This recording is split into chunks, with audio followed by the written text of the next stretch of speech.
instrument mechanic for Ontario Hydro. With further education and experience, he finished his career as an engineer at the Ontario's Independent Electricity Operator. During his employment with Ontario Hydro, he consulted with persons with disability across Ontario as part of his work on the committee that produced the Ontario Hydro Guide to Accommodating Persons with Disabilities in the Workplace. He also worked with QP Ontario to provide a similar guide for their members. Stephen introduced disability awareness training, including a disability simulation exercise, to organizations across the province. As a past volunteer with the Disabled Sailing Association of Ontario, he produced a replacement joystick controller for the tiller windlass operation at a fraction of the cost quoted by the original supplier. Good for you. Stephen also organized DSAO's participation at the Ashbridges Bay Yacht Club Regatta and wrote the DSAO Courage document. He now volunteers at Holland Bloorview Kids Rehab and works in the area of grade 1 integrated education, therapy, and mobility to help students prepare to be integrated into the public school system. He participated in fundraising and volunteer recruitment. He's featured in a volunteer recruitment video on Holland Bloorview's volunteer webpage. He also volunteers with the Royal Hamilton Yacht Club Able Sail Committee and does fundraising with the Hamilton Port Authority, Sunrise Rotary, Maple Leaf Sports and Entertainment, Hamilton Tiger Cats, Boston Pizza, and others. My goodness. Stephen loves sailing and participates in race nights at the Royal Hamilton Able Sail and the DSAO. Rick Waters, in the gray sweater, is a seasoned professional with over 27 years of business development experience. His primary focus now is on accessibility solutions, including home healthcare products, built environments, and accessible customer service. Rick has over 40 years experience as a person living with a disability and remains active in para sports, including sailing and I don't know how to say this, boccia, which is a ball game, an Italian ball game, if I'm sort of like bowling, right? Yeah. Like boccia ball. Boccia ball. Board experience includes the Disabled Sailing Association and Cooperative Housing Corporations. Joe Morgan Dakin, in the beautiful flowered spring shirt, started sailing at the age of 10, where she spent her summers in Toronto Bay learning to sail and race dinghies. She then moved on to the big boats in and around Ontario. While doing her post-secondary education, Jo spent summers teaching sailing in Ontario and British Columbia. She worked as an instructor at both the Ontario and British Columbia Sailing Associations, the Royal Vancouver and the Royal Canadian Yacht Clubs, and the Boulevard Club. She was also the director of sailing for the YMCA camp. Jo attended Seneca College and graduated from law enforcement. She then went to the University of Toronto and has an honors degree in sociology and criminology. She has served on 4 different boards in the past. 2 were sailing boards, 1 for soccer, and the other work-related. She has worked for the Ontario Sailing Association as the Director of Communications. Presently, Jo has her own company and is a recruiter within the food, beverage, CPG, and cannabis sector. CPG is consumer packaged goods, if I understand. She has 3 grown sons who also continue to sail and race today. And then Martha, we met last week. She's currently on the board of Disabled Sailing Association of Ontario as a director at large. She works on the fundraising and community relations portfolio, and she has been on the board of Heritage Toronto, Sail Canada, and the Royal Canadian Yacht Club. Her professional background is in sports and promotional marketing for companies such as the International Management Group. She is the not-for-profit sector, and in the not-for-profit sector, she has been heading the head of membership and group sales at the Royal Ontario Museum. She's also worked in sports in the areas of sponsorship, athletic management, and on the charitable side. Additionally, as we learned last week, she's a 2008 Olympian in the women's keelboat class. She has sailed in the J24, Albacore, Snipe, and Yingling, an agreeable cross between a planing dinghy and a keelboat, as well as in match racing. She was the 2008 Ontario Female Sailor of the Year and is currently the co-owner of a Shark. She finished third in the Shark Worlds 2017. Please give Stephen, Rick, Joe, and Martha a warm shout-out. Welcome.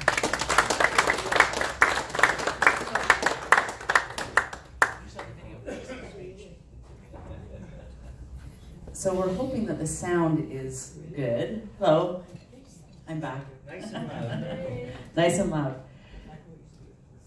So we always believe a picture is worth 1,000 words. And this was a wonderful video that was done on the Disabled Sailing Association this past summer in the Globe and Mail. So we thought we'd lead off with this. I was a bit skeptical in the beginning, but once I hopped in the boat and tried it out, I just fell in love with it. Freedom, just liberating getting out there on my own.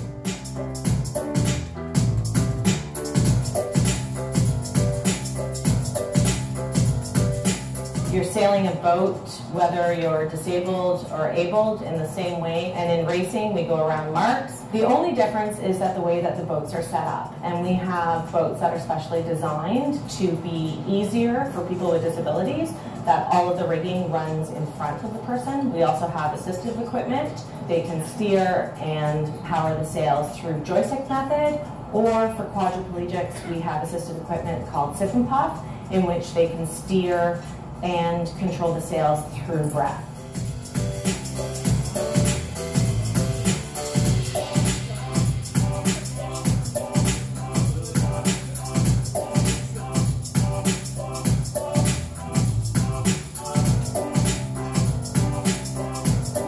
I think the biggest difference here is that our boats can't tip, but there's not a whole lot of difference, which is what's so great about it. Like, I've sailed in sort of larger keel boats, racing, and it's about working as a team, it's about communicating, it's being careful. It's exactly the same thing that these sailors are doing, which is awesome. Pretty exhilarating to use all my muscles just to maintain balance at high speeds and high winds, just to keep the boat straight and keep my body balanced so I'm not falling over. I'm using a fair bit of strength and it's good exercise. It's an opportunity to get out of the wheelchair and do something that makes you feel more normal like everybody else. So I sail with able-bodied people, I sail with other people with disabilities, it doesn't matter. You forget about your disability, you forget about all the worries in life, you just get out there on the water and it's focused on sailing and enjoying myself. It's almost like leaving all your worries and your wheelchair at the dock, so it's, yeah, it's a great feeling.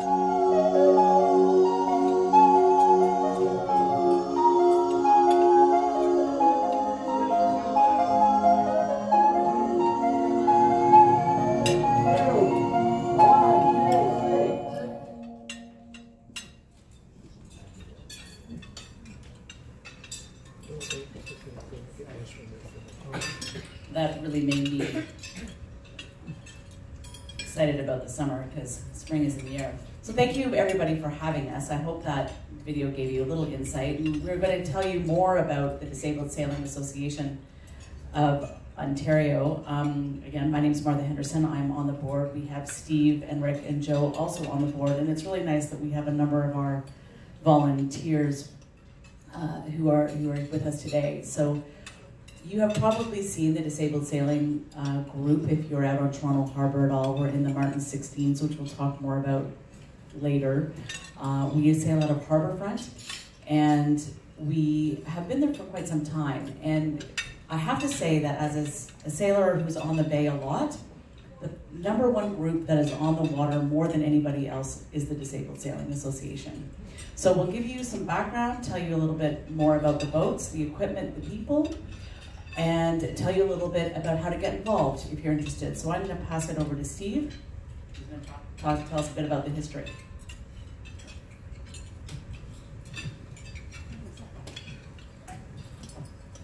Can everybody hear me without the mic? No. Yeah? No? Okay.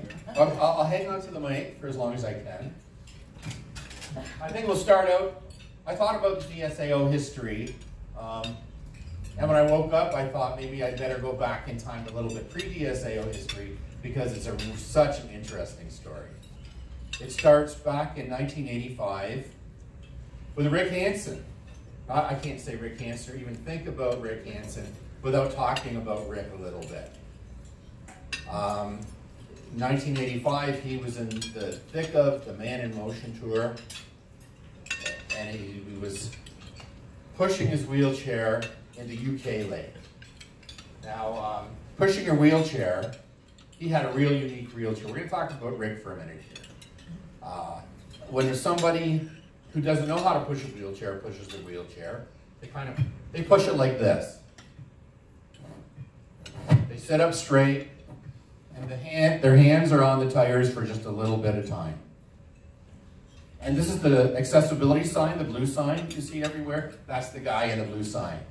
There's a new sign coming out that shows how a person who's used to pushing a wheelchair pushes it. Your weight's forward.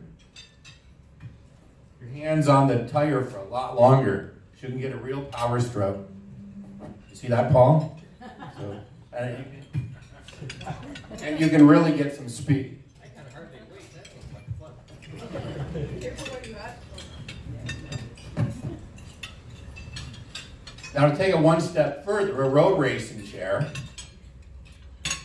they put the wheels further forward and your body's even further back.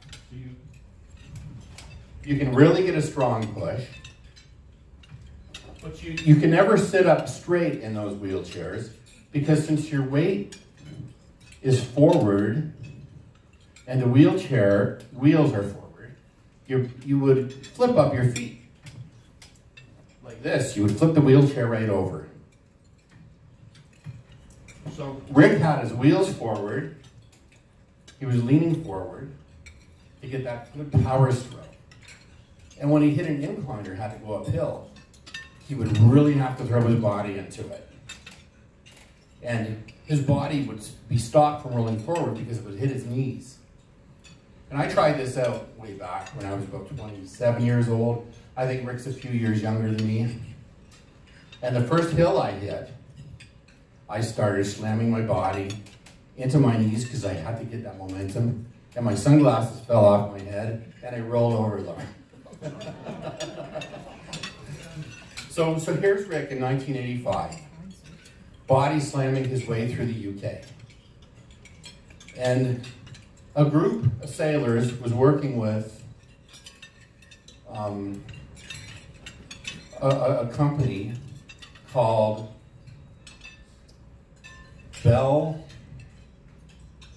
not Bellwood, sorry. Let me just look it up. But anyway, while I'm looking here, Bell something Marine. And they were working on producing this boat called the Sunbird that had features that would be great for somebody who had a disability to sail. Bellway Marine. So while Rick is wheeling through the UK, they asked Rick if he could take a look at the boat and give them some feedback.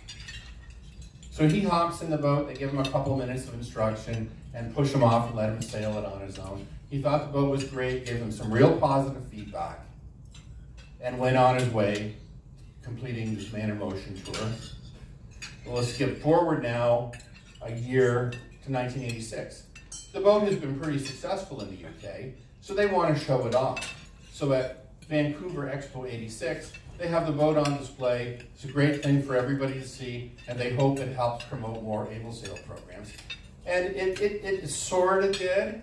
People across the globe implemented their able sail programs with all different types of boats. They just modified whatever they had. At the end of Expo 86, Margaret Thatcher had a great idea, and she thought she would donate the boat to Rick Hansen as a tribute to all the hard work he did in the Man in Motion tour. So she gave it to him. They just left the boat in Vancouver. Rick was still actually wheeling in the UK at that point in time. But he had a good buddy named Sam Sullivan, and this is the same Sam Sullivan you probably know. He's a politician in BC. I think currently he's still an MLA. At one point in time, he was the mayor of Vancouver. He's a quadriplegic athlete. Yeah, and back then he was about 25 years old. You remember that? So Rick said, you know, I need someone to take care of this boat for me. Sam said, no problem, I got it covered. The boat will be well taken care of, which was code for, yeah, I'm gonna go sailing. So Sam and all of his friends used the boat. And Rick got back from his world tour. He finished it in 1987, and he was a busy guy. I mean, he was a celebrity. He started up the Rick Hansen Foundation. He didn't have a heck of a lot of time to sail, and a few years passed, and this group of guys was still using the boat, and they felt like, you know, we're using Rick's boat, maybe we should buy it off of him. So Sam made an offer to Rick.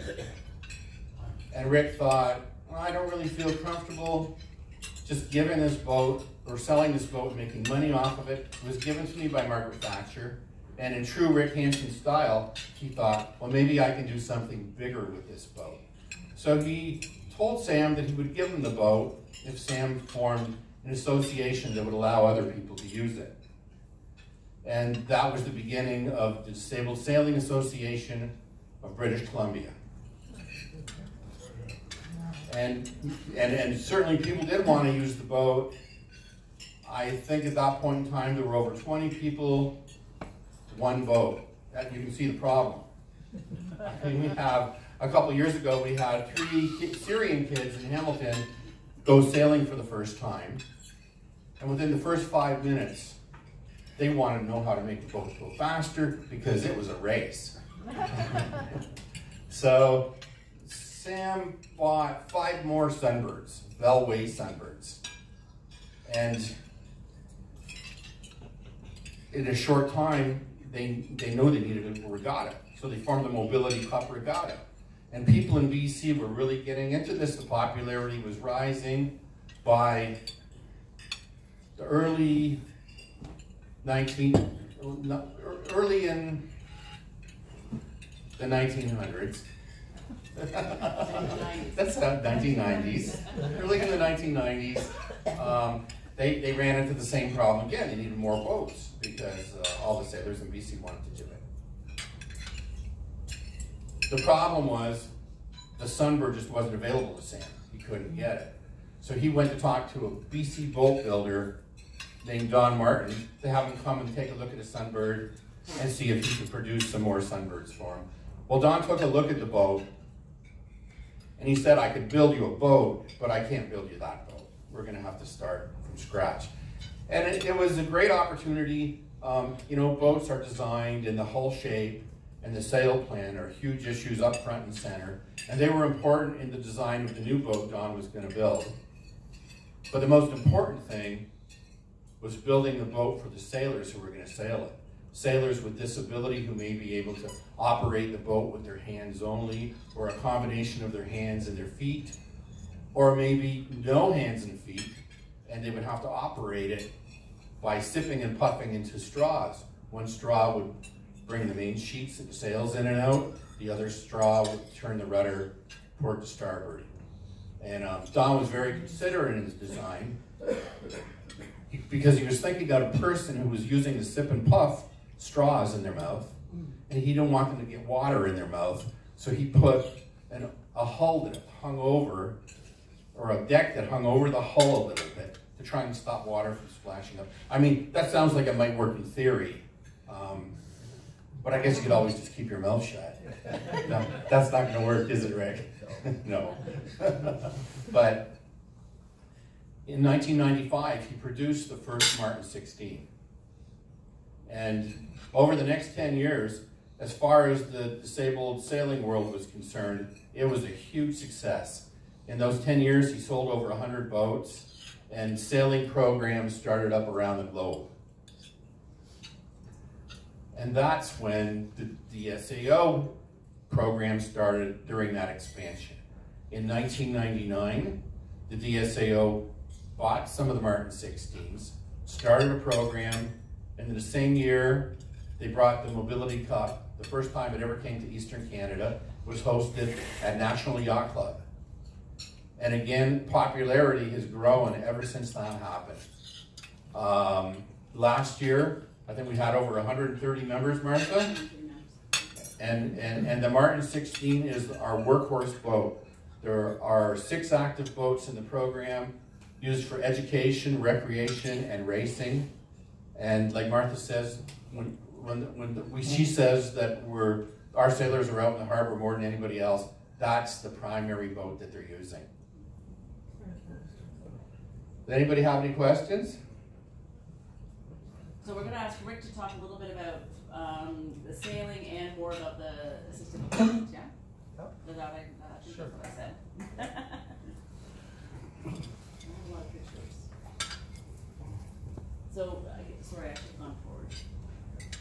Thanks, Steve. You're welcome.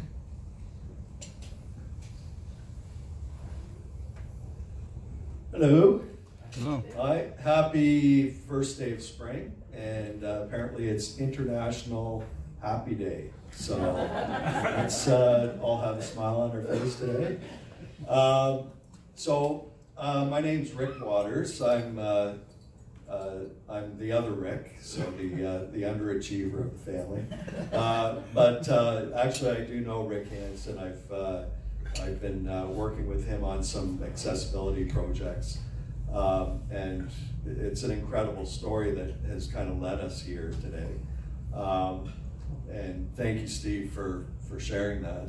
I know it takes a bit of research to dig back and figure out where our roots began. But I just want to share a little story about my experience with sailing. I started with the DSAO actually the year after they started. So the year 2000 is when I started, 18 years ago. And when I started, I was an abysmal sailor. I didn't know what I was doing. I used to go out on the race nights, and I could hear crickets chirping, and the committee boat was pulling up banker and heading into their dock, and I was still out there trying to finish my race. But over time I improved, and I really got hooked on it, and I just loved getting out there, either recreationally or for a race. And I'm pretty much a regular on the Thursday night race circuit at the DSAO.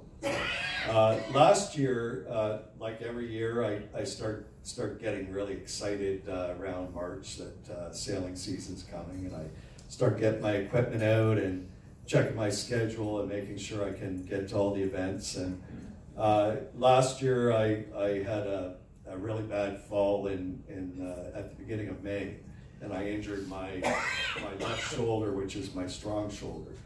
And I use that shoulder for steering, manual steering on the Martin 16. So they have a center line joystick, so you operate it like that.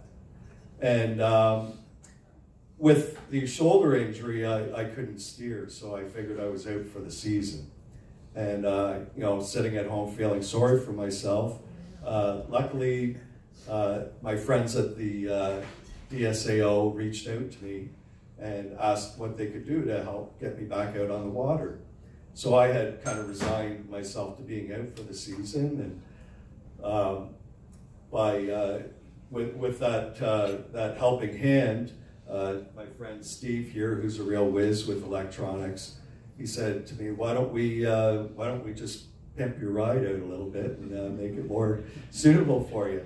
So to compensate for my lack of ability to steer the boat, we have something called an auto helm. So we hook it up, and we can steer the boat with a joystick just like the one on my wheelchair. So I had already been familiar with the joystick on the boats for sheeting in and out. My right arm is less functional than my left arm, so I don't have the strength to steer or sheet with that arm. But with with the boats being stable in the water and with the right electronics, I'm able to sheet in and out. And with this further adaptation, I was able to steer the boat as well. So I certainly wasn't on my A game. I was starting to get think back to the days when I started hearing crickets at the finish line. But I was out there enjoying myself, and I loved it. It didn't matter if I was winning or losing. I just enjoyed being out on the water. So it got me to thinking how lucky we are to have this program. And I know it's a program that's quite labor intensive. We rely on a lot of volunteers and staff to make it happen. But it's really magical when all this comes together. And our members and our staff and our volunteers, we all have a common camaraderie in sailing. So all the disability part kind of disappears, and we're all just sailors out there for a common cause. So I had a decent season last year, and I'm really looking forward to this one. And I'm determined not to be so injury prone. So if you see me doing anything stupid around here, just slap me in the back of the head and tell me to stop it. Yeah, I can't say enough about the program. It's just, you know, there aren't too many places where you can, you know, call up and say, I'd like to go sailing and book a boat and have a volunteer that's able to help us out and get us out there and back safely. So I just want to say a big thank you to the organization and to the Shellbacks for hosting us today. Thank you very much. So I'll go into a little more detail about who our members are, just so you get a bit more of a background. So we have individual members, about 130 of them, as Steve and Rick have said. They pay $50 to become a member of the club. This is a club, so we are the Disabled Sailing Association, but we function as a club. And then they pay $15 per sailing outing.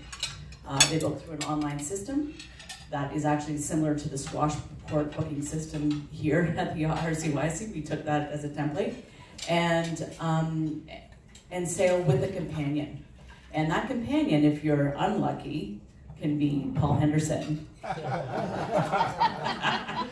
The guys here call him now Coach Paul. And if I you're, want to get him in my boat. yeah, Sure. they're arguing over him now.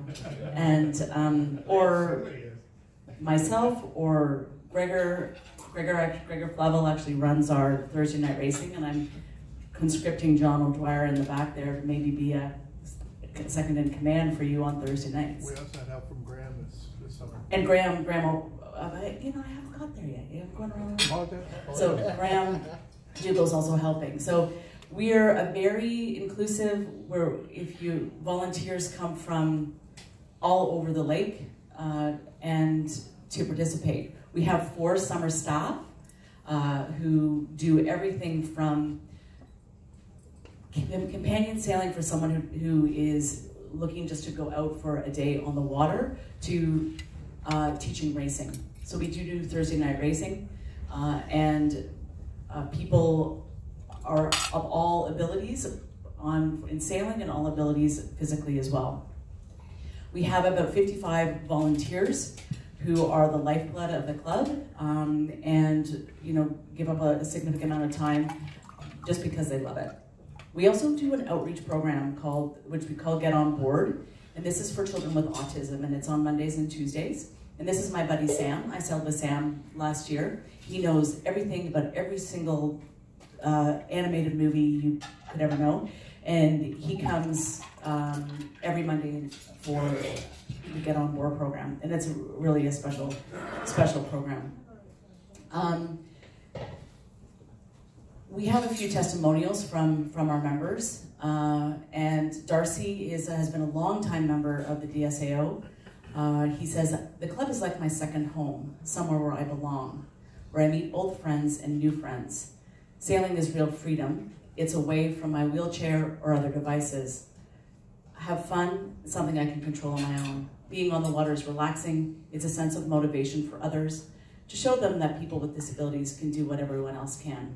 For me, it's mind, body therapy when I'm out relaxing for a sail. I also love the thrill of competition during racing regattas. And Darcy is nonverbal, so he wrote this himself to articulate his time at DSAO. So Darcy is about 29, yeah. So we have, and Sam was about 13. And then we are now finding that this program is allowing people who've had strokes or other challenges later in life. Ron Buckle is now on our board, and he owned a fireball, a shark, and a laser in his career and sailed competitively for years. He also created the first ever adult program at Point Claire Yacht Club in Montreal, where he was a member for many years. In fact, he raced Tuesdays and Thursdays and taught there on Mondays and Wednesdays. And in the weekends, there was usually a regatta at one of the clubs. He had a very serious stroke in 2016 and never thought he would sail again. And then moved into the condominium right next door to the disabled sailing and literally bumped into us. He is now on our board and races every Thursday night and comes and sails as much as he can, and is using this as part of his rehabilitation program, and has been able to return to So freedom. If you were here last week, you will remember that if my father likes the name for a boat, he will buy a boat. So Freedom is the name of sail number 141 at the Disabled Sailing Association. And I'm actually going to let him tell the story. I was going to do it, but I'm not going to do it justice. I wasn't going to let you talk, but I'm going to do it now because I'm going to be bad at it. Let everyone order a drink. Thank you very much. I don't get asked to talk very much. I just talk without being asked. When I was important in the world of sailing, I was at the America's Cup in 2003 in San Diego.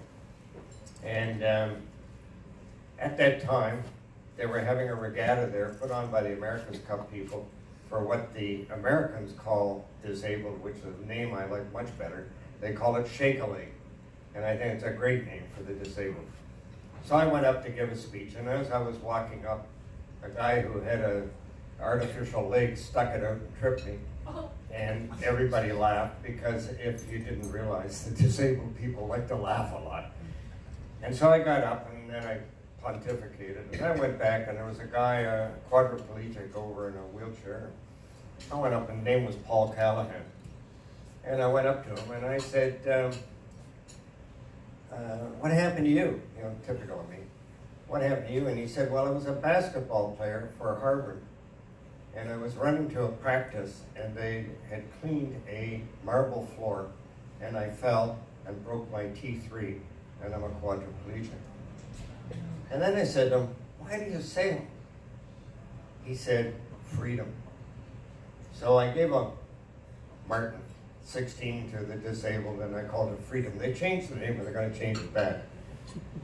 But Paul Callahan has stayed, he raced for the US in the Disabled Olympics, and he married an absolutely devastating woman, and they produced twin boys, and his twin boys are the #1 Opti sailors in the United States today.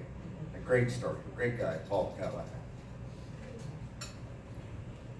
So freedom is something that we hear a lot, and this is one of our longtime members, Paul, who was a flight instructor and was hit by a drunk driver and became a quadriplegic. He has used the disabled sailing program as a way of freedom because he was a flight instructor. So as we all know, sailing and flying are quite similar. And it's wonderful that this program has been able to give people this type of freedom. And he uses the sip and puff system. So we run from May to September, pretty much like everybody else. We have 16 martins and 2 sonars.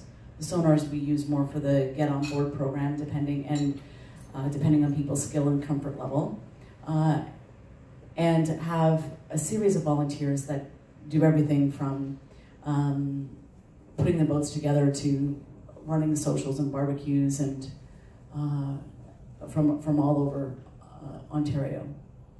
It's great. So I love these pictures of the gang from the boat show. If you have seen the boat show, you'll see us there, which is a great opportunity for our members to get out during wintertime and stay engaged. So we have 55 sailing days, and we did a total of 752 sailing opportunities in 2017. That's amazing. We're at capacity right now. We can't handle any more than what we have. We're talking about the area that we're in at Harbourfront. We sail out of Harbourfront just behind the Harbour Police, which is really good to keep these guys in line. And but it's very congested. We're right next to the canoe kayak and the Harbourfront motorboats. And if you're on the backside of Toronto Island, you see those motorboats go through, you know how scary it is there? Well, imagine being next to them in a Martin 16. We have recreational programs. We do Learn to Sail with CanSail 123. And you can see that we break it out in between recreational, racing, instructional, and the Get On Board program. So we run lean and mean. Our entire board is volunteer. We depend on, and we have membership and fees. We look for government grants, the summer employment grant, the student grant, and also for donations. And we have a great program, a bursary program, where a donation of $300 will pay for one of our members to have sailing for the summer. Because we do have a number of members who couldn't otherwise afford to get out on the water, and we gave away 10 of those last year, and we're looking to increase that number this year.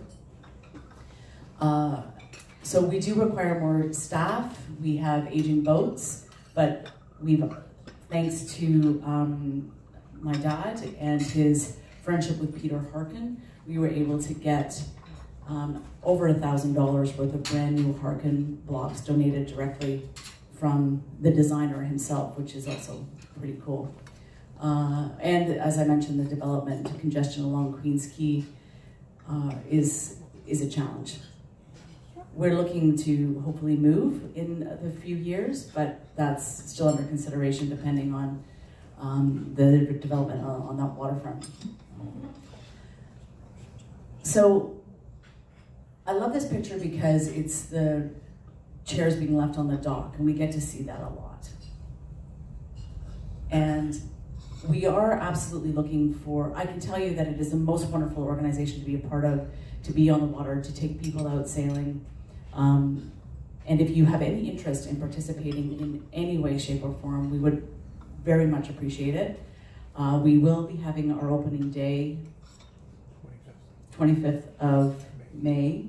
Thank you, Gregor. 25th of May, which is the 20th anniversary party for the disabled sailing. And if you're interested in getting involved, you can come down to Harbourfront on that day and check us out.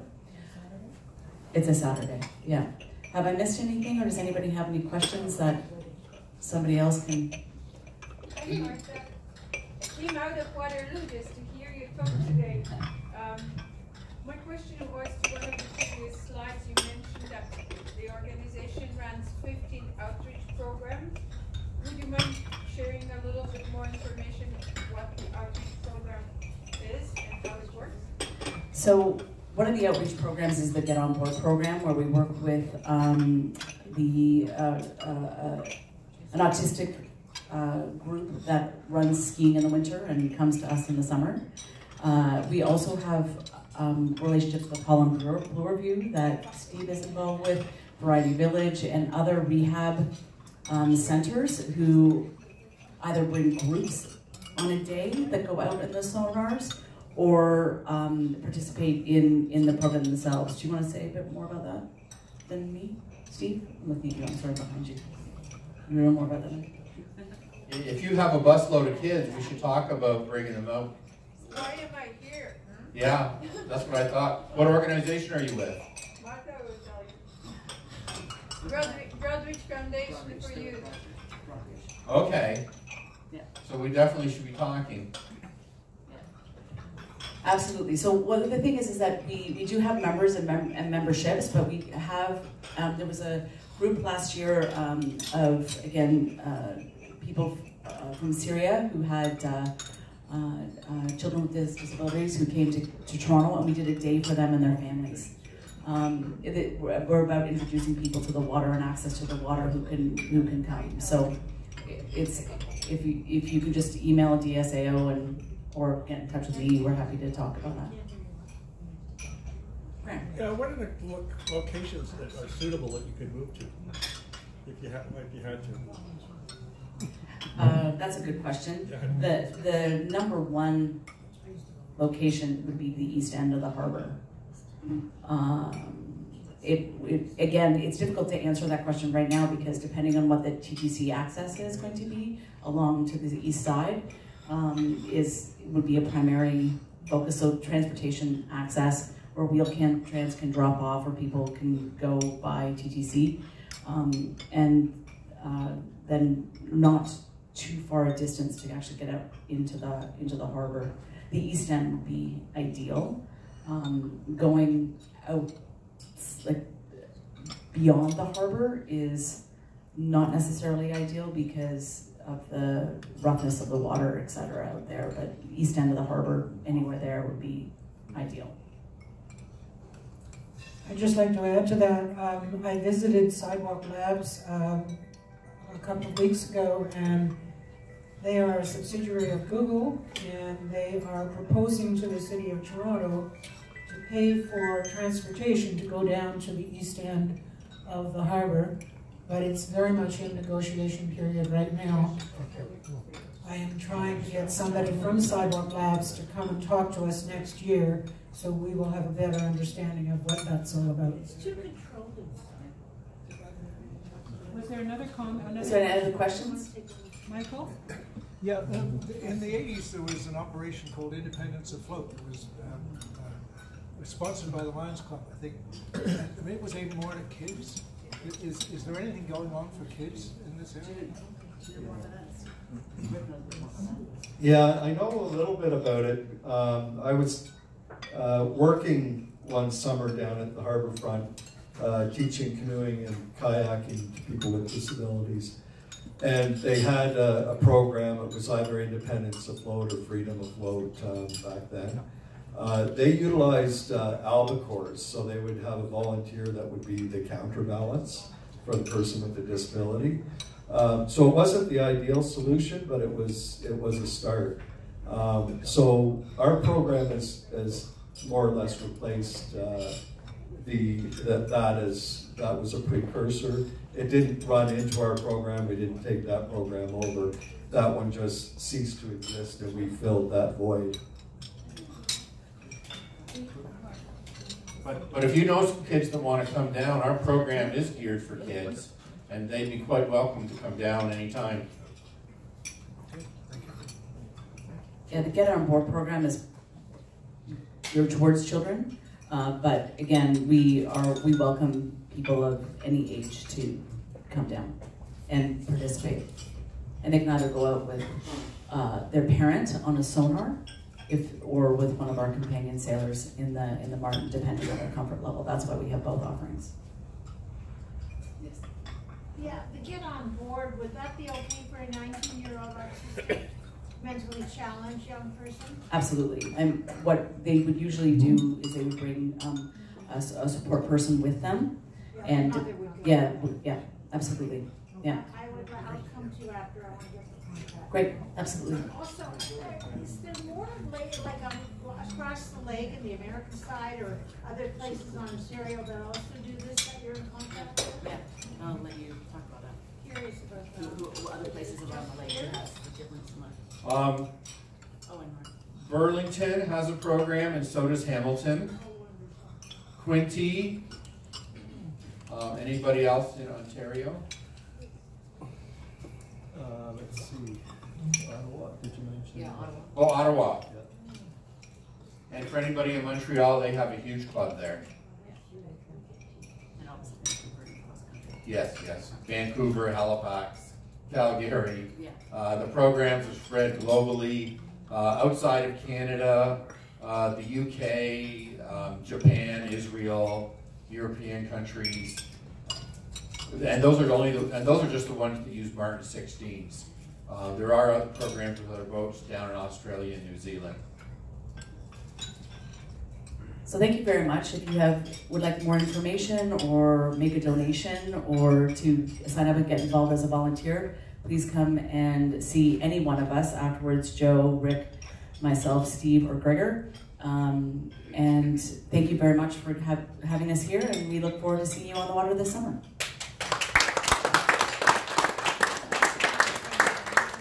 Thank you, Martha, Steve, and Rick, and Gregor, and Joe for being here today and for sharing this with us. It is so good to see that there's these opportunities are out there. Might I ask how you advertise? For members? For members, for volunteers. I mean, do you get out to yacht clubs and put notices up with yacht clubs?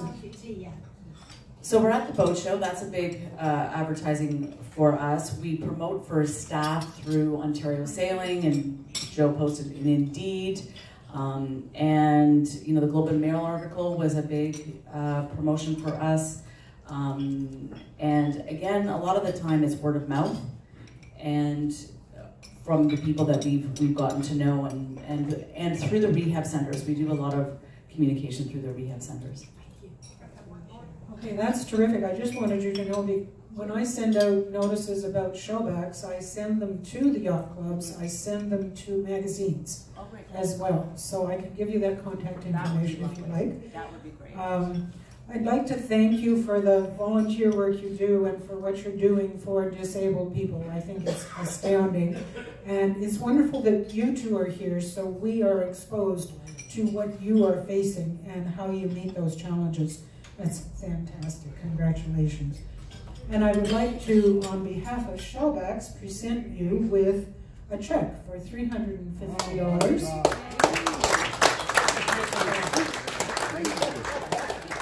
You're welcome. And I also have a token of our appreciation that you can wear proudly. If you don't drop it here. Okay. This makes me a shellback, right? No, the singing of the shanty made you the shellback. I'm eating it on here. No, that's what I did. Martha, how would you like to give that one to Gregor? No, she got one last week. I'll give her another one next time I see her. I only have 4 here today, so let's take a look at what's coming up. If I can find my little sheet here. And next week, we have Danielle Doggett of Sail Cargo, who will update us on her ambitious project of building a sailboat in Costa Rica to carry cargo in the area, in the local area, and up the west coast of North America. I'm just delighted that she's coming back to give us an update. The ship is coming along slowly, but definitely. And then the following week, we have Captain Jim Pound, and he will take us on his journey sailing the Nile. So with that, pipes out.